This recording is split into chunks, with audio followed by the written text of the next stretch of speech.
Hola Hola, Laura, ¿cómo estás? noches. Buenas Buenas noches. noches, ¿cómo andás? Todo muy bien. Qué Hola, bueno. Pato. Esperamos un ratito a que se sigan, hola, a que se sigan uniendo o empezamos puntual. No, empecemos nomás. Yo, ¿sabés que te veo la mitad? Ahí está, estás medio cerca de la cámara, ahí está. Perfecto. ¿Ahí estoy mejor? Sí, ¿Sí? perfecto, Bien, perfecto, ahí estamos. bien. Lo primero que quiero hacer es agradecerte la generosidad de la invitación. A mí me pone muy contenta que por mi reel y por mis historias hayas pensado en mí. Hago extensivo el agradecimiento a todas y a todos los que estamos acá. Eh, y la idea es compartir un poco el conocimiento de quienes litigamos en estos temas y algunas estrategias, quienes litigamos y militamos estos temas. Sin duda fuimos construyendo colectivamente, ¿sí?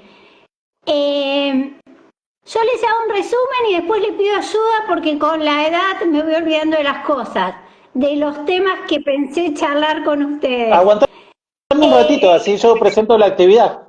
dale, dale, perdón. Dale, está bien. Está bien. Bueno, primero, gracias a vos también por haberte copado con esta charla. Este es un espacio que yo vengo sosteniendo hace 3 años ya, que es un ciclo de charlas que se llama Antipatriarcas sobre distintos temas de lo que tiene que ver con el patriarcado. He charlado con escritoras, con abogados, con filósofas, psicólogas, eh, comunicadoras sociales, sobre distintas temáticas y me estaba salteando un tema que para mí era muy importante. Antes, previamente, te comento que este ciclo se realiza en este espacio que se llama Vientos Ley Micaela, que es el título de mi libro. ¿Viste? Esta es la segunda parte. La primera parte está agotada, así que, bueno, en algún momento se reimprimirá. Y justamente en este espacio a mí se me ocurrió poder dialogar sobre diversas cuestiones para seguir reflexionando y seguir viendo de qué manera sobrellevar este sistema que es el patriarcado, que nos de alguna manera desemboca en el trabajo de nosotros los que estamos en el derecho, en la abogacía y todo el entramado social para considerar las consecuencias que son básicamente flagelos, ¿no? Vamos al caso más extremo que es el femicidio, que es una tasa que no baja, y el tema de la violencia doméstica, la violencia de género en general. Y había un tema en particular que se me estaba yendo de abordar, que es el de las medidas cautelares. Es como que de pronto lo damos por sentado, pero en general la gente, la población común que no sabe y en esas situaciones de tensión que por ahí se tienen en la vida cotidiana, resultan ser las herramientas para poder protegerse, ¿no? Entonces, justamente pensé en vos, que a su vez das clases y has realizado estos videos para poder dialogar, ¿no?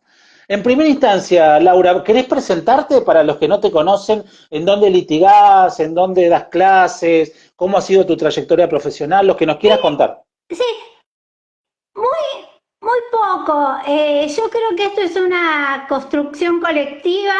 Yo soy de la ciudad de Buenos Aires. Eh, Soy abogada, no me cuesta mucho el currículum. Hice la especialidad en género y también en la Facu hice la especialidad en niños, niñas y adolescentes y doy clases en la UBA. Y sobre todo litigo estos temas. Y retomando esto, les iba a hacer el esquema de lo que charlo con ustedes y, y tomamos esto que si, por esto de que estoy grande y me olvido las cosas, Mm. si me olvido de algo, que me lo hagan saber. eh, y que sea una charla. Si hay algo que me quieren preguntar y hay algo que me quieren comentar, eh, si hay algo que me quieren comentar, yo los leo y lo vamos viendo y por ahí le pido ayuda a Antonio, pero estoy también atenta a los comentarios que me quieran hacer. Les cuento el esquema. Para no aburrir, mi idea era hablar unos poquitos minutitos, es tarde, sobre cuestiones teóricas. Luego había pensado charlar sobre malas prácticas en estas cuestiones de violencia sobre la base de mi experiencia y alguna estrategia que fuimos construyendo colectivamente para revertirlas, a veces con éxito y a veces no. Otra de las cuestiones que me gustaría charlar con ustedes es la prórroga de las medidas y finalmente el tiempo de duración de las medidas, ¿sí? En la ciudad de Buenos Aires la denuncia empieza en la Oficina de Violencia Doméstica, que depende de la Corte Suprema. Y aquí el otorgamiento de las medidas va bastante bien. Con relación a las mujeres, va muy bien, ¿sí? A ver, con riesgo moderado, los jueces y las juezas, sin dudarlo, están concediendo las medidas. Con riesgo medio, están dando el botón antipánico. Y suele funcionar bien, la policía suele acudir y a partir de la existencia de riesgo alto se colocan dispositivos de geolocalización que son mejores porque no obligan a la víctima a tener que estar pendiente del botón, sino cuando la persona se está por acercar, y un poco, aparece la policía y lo va a buscar. un poco yendo para atrás, Laura, para aquellos que no tienen ni la menor idea, ¿qué son medidas cautelares? ¿A qué nos referimos cuando hablamos de medidas cautelares? Ahora vamos a hablar de qué son las medidas cautelares.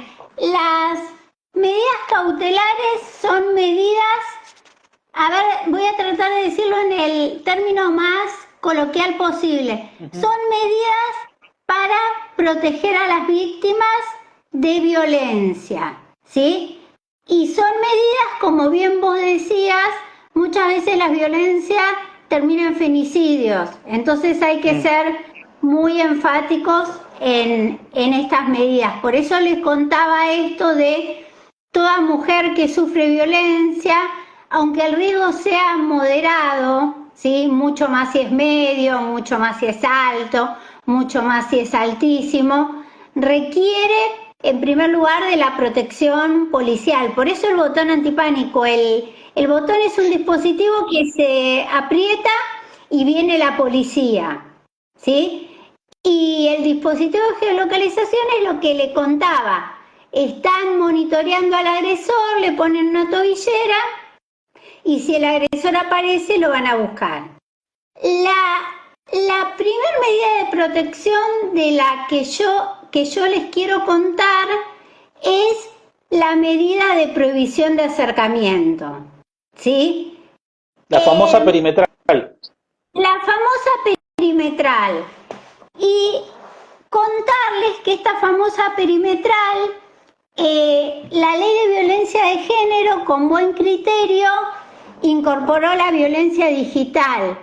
Entonces, estas famosas perimetrales, si soy muy técnico, ustedes me lo dicen, van acompañadas de interrumpir el contacto con la víctima y van acompañadas de interrumpir el contacto, no acercándose no solo a su casa, sino a su lugar de trabajo, a sus lugares de estudio, a los lugares que frecuentan, ¿sí? En general se establece la distancia de 2 cuadras, 3 cuadras, y a su vez van acompañadas de la interrupción de todo tipo de contactos, ya sea por WhatsApp, Facebook, Instagram, incluso a través de terceras personas, ¿sí? Cualquier forma de hacer cesar el hostigamiento. Luego,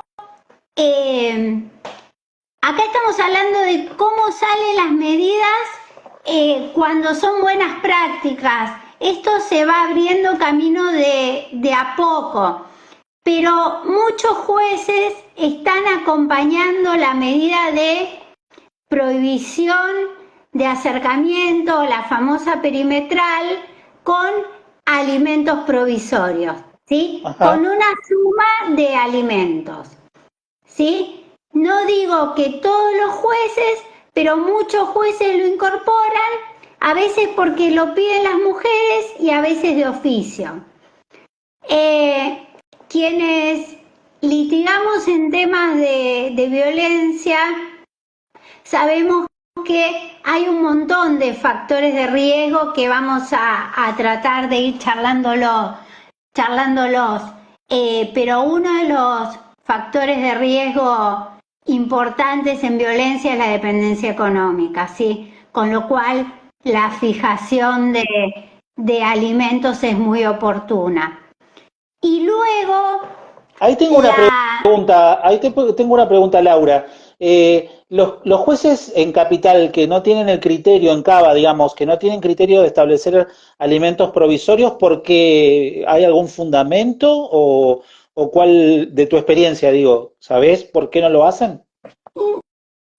A ver, en general los jueces establecen los alimentos provisorios, pero esperan que la víctima los pida, ¿sí? Esto que les cuento como buenas prácticas de jueces que sí y juezas que sí tienen perspectiva de género, lo toman en la primer medida sin esperar que la mujer lo pida, Ah, ¿sí? lo hacen de oficio.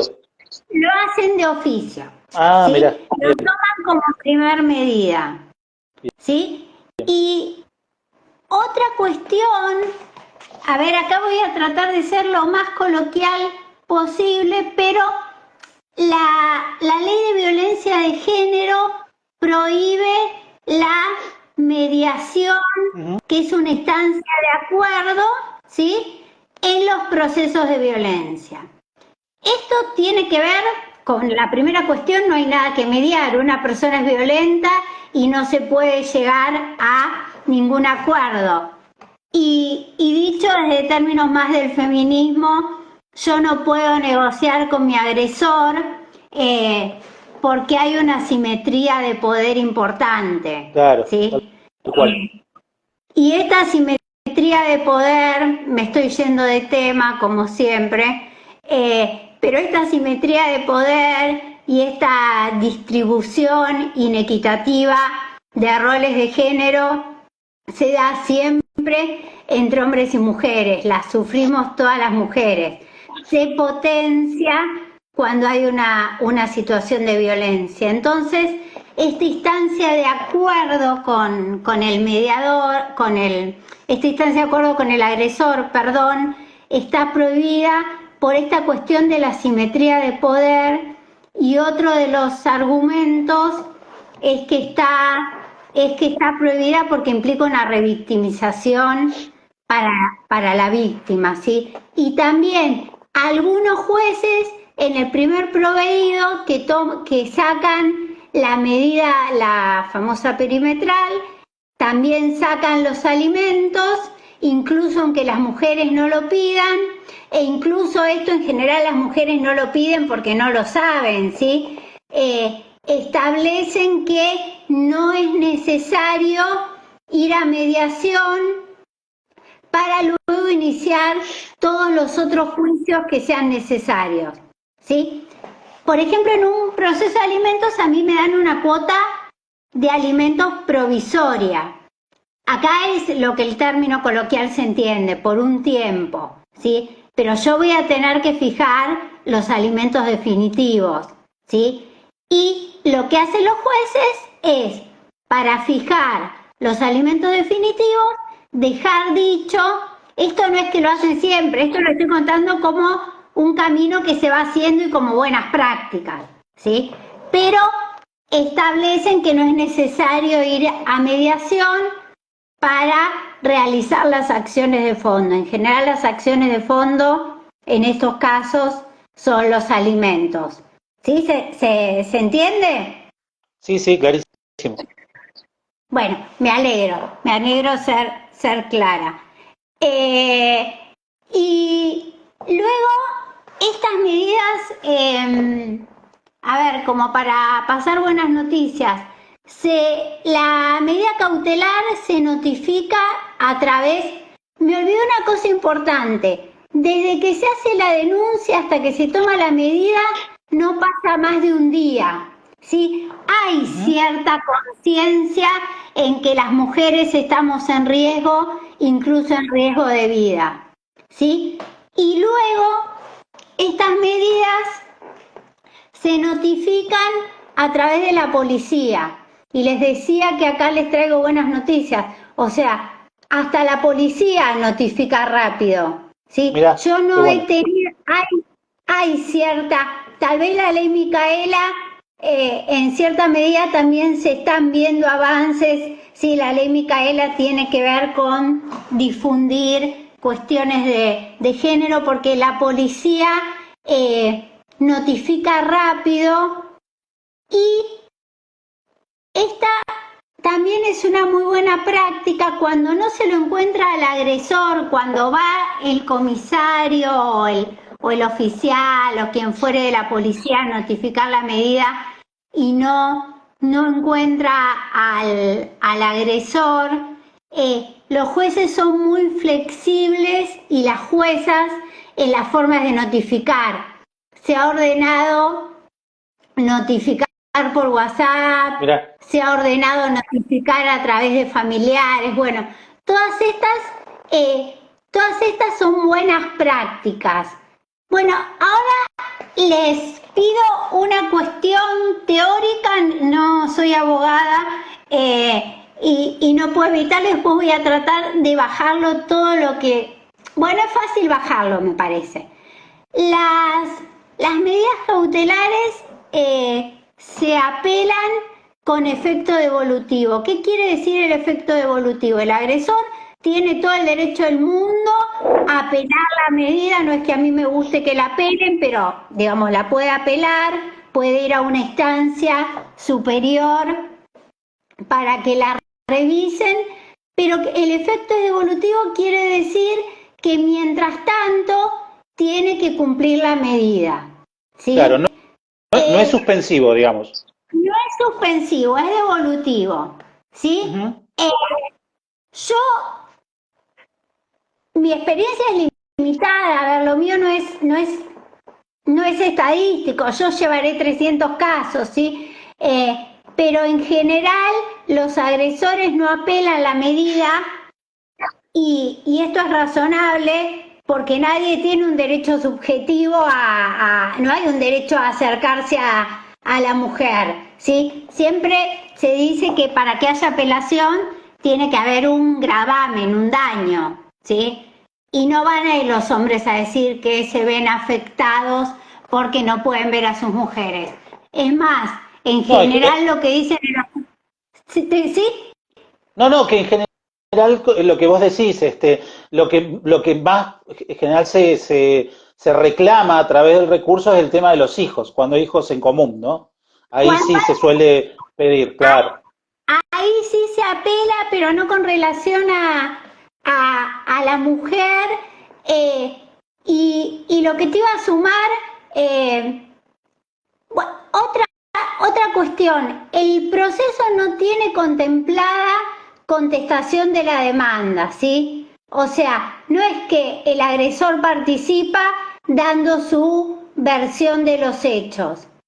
Más allá de esto, en general todos los agresores, si bien no apelan, se presentan diciendo que hay falsas denuncias, que la violenta es la mujer, que la mujer le hizo la denuncia porque él la abandonó. Y acá también como buena práctica me parece, en general se les hace saber a los agresores que ellos no tienen derecho a contestar demanda, que que es una medida de protección y que ellos no es una instancia para que ellos den su visión de los hechos, ¿sí? Y la última cuestión, y si aburro me interrumpen, pero la última cuestión teórica que les comparto es que estas medidas se pueden tomar por juez incompetente, ¿sí? Si yo en vez de ir a un juzgado de familia voy a un juzgado penal o voy a un juzgado, estoy exagerando, no sé qué hará un juzgado comercial porque no creo que tenga mucha perspectiva de género, pero si voy a un juzgado comercial, si voy a un juzgado laboral, deberían adoptar la medida. O el caso más común es si yo vivo en provincia y voy a pedir la medida a la Ciudad de Buenos Aires. Bueno, son medidas que se pueden tomar por jueces incompetentes, ¿sí? Inclusive competencia de grado, Laura. Un juez de segunda instancia o de superior tribunal también podría tomar la medida. Pasa que, bueno, no sabemos que eso no va a ocurrir, pero en realidad la potestad la tienen. Gracias por el aporte, porque no se me hubiese ocurrido. Por eso yo digo que esto es una, digo, quienes litigamos y militamos estos temas, a veces me pongo insistente, pero es una construcción colectiva. Claro. Sin dudas. Dicho esto, yo había pensado en contarles 5 casos de malas prácticas. Estos 5 casos de malas prácticas, a lo último voy a hablar de cómo funciona, que funciona pésimo con niños, niñas y adolescentes, ¿sí? Y son 5 casos. En uno de los casos, en el marco de un noviazgo, ¿sí? Va la mujer a hacer la denuncia, va la chica a hacer la denuncia, el riesgo de la Oficina de Violencia Doméstica es evaluado como moderado, la ley de violencia de género tiene establecida la intervención del Cuerpo Interdisciplinario de Violencia Familiar, que hacen una evaluación de la mujer y del hombre, de la víctima y del agresor, establecen si la víctima tiene indicios de haber sido víctima de violencia y si el agresor tiene el perfil del agresor y recomiendan medidas, ¿sí? Y muchas veces lo que recomienda el cuerpo interdisciplinario es que se prorroguen las medidas, ¿sí? O sea, que se continúe con la perimetral. Bueno, en este caso, estos 2 chicos eran novios, ¿sí? Y yo, porque lo contempla la ley, no porque...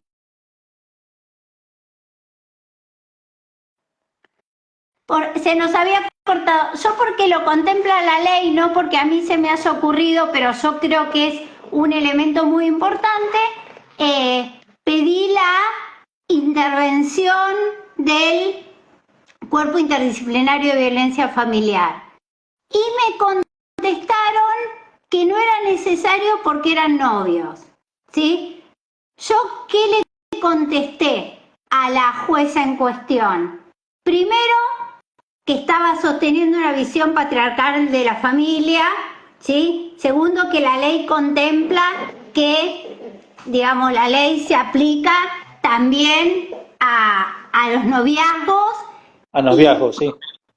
y también se aplica a las relaciones terminadas porque muchas veces los Sí. agresores continúan hostigando, no solo que muchas veces los agresores continúan hostigando, sino que en general, como desde el patriarcado las mujeres somos cosas, objetos de los hombres, ¿sí? Y sus hijos también, el hostigamiento mayor muchas veces comienza cuando las mujeres los dejamos, ¿sí?